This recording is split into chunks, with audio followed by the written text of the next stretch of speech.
UPS. Oh, the night. It's a funny story. It's hard to tell, really hard to tell. Like this, it's hard to tell in its original dimension because a lot of the dimension has been lost.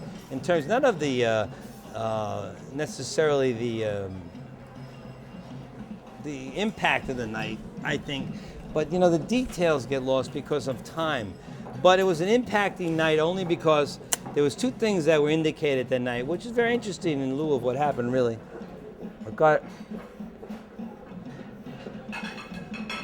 We like jazz, and often we went out together. I was in between girls. We got the three of us: Denise, his wife, myself. And Denise, we all like this one guy. I can't remember him, a singer from the '40s, like a Billy Eckstine singer, famous guy. And there was a club I was involved in at the time. It was called Hoppers at the time. It was a jazz club and a restaurant on 6th Avenue. And there's Billy something or other. At any rate, the wife was crazy about him. She grew up with him, blah, blah, blah. We used to go out a lot together in those days like that, the three of us. So it was a Friday night, I think it was a Friday night. We decided to meet probably on Thompson Street. We go to the club. The club's on 6th Avenue, is a bank now, 11th Street at 12th Street. So we go up there, he had a Buick Regal, or one of those big, stupid American cars everybody had. And we're gonna get early, get a parking space, get in it, 'cause I knew the bartender, I knew the owner, I used to work there. And we tried to get in there, and what the fuck is what happened? Okay, we got a space, there's a cab blocking a space he wants to park right in front of the club. And he's telling the cab, come on, I'm gonna, I want you to move, I want to park there. And at some point, he's beeping the horn, because he was very impatient, He wants to park. At one point, Dominick gave him the finger. And he gave cut 1 minute. The boss, he distracted me. Go back, we'll take it from the, when we're trying to get into space. Because it's a real story.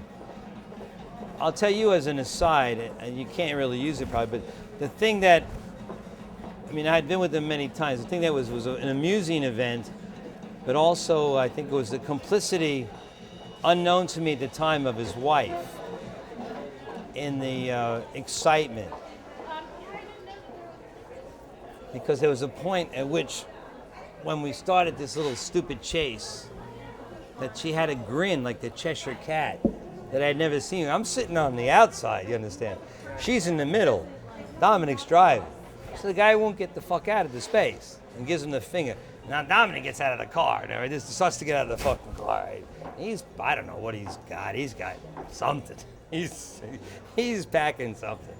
And the guy freaks out, the cab driver, So he goes, the cab driver takes off.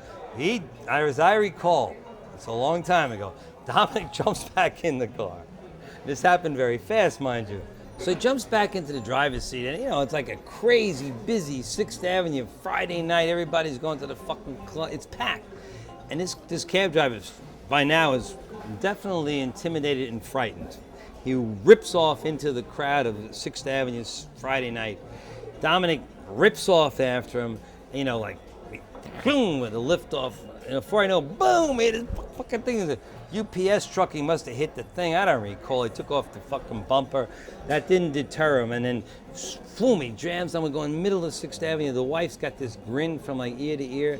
And I'm going, oh. We were all kind of happy. It was like, a lark, Fuck this, hard on. We're going up 6th Avenue. I'm holding tight. Don't get me wrong. I'm not like, relaxed. I'm not the life of Riley. But I figure, fuck, this has got to end okay, And with Dominick, it's got to end okay. We go up to like Herald Square. Then the guy, we're going through traffic, following the guy, beeping him. He's going like this. Dominick's going like he's got a gun. I remember it was crazy. When you get to Herald Square, the guy gave up. And he caved in. He just parks the cake, went on the floor, and Dominick's kicking the window. You fucking on it, breaking the fucking things. And all I know is that we went all the way back town, all the way after this. After all that shit, we went back down, we caught the second show. So I knew the guy at the door, I had worked there. It's like, not if nothing had happened, it's certainly something that happened.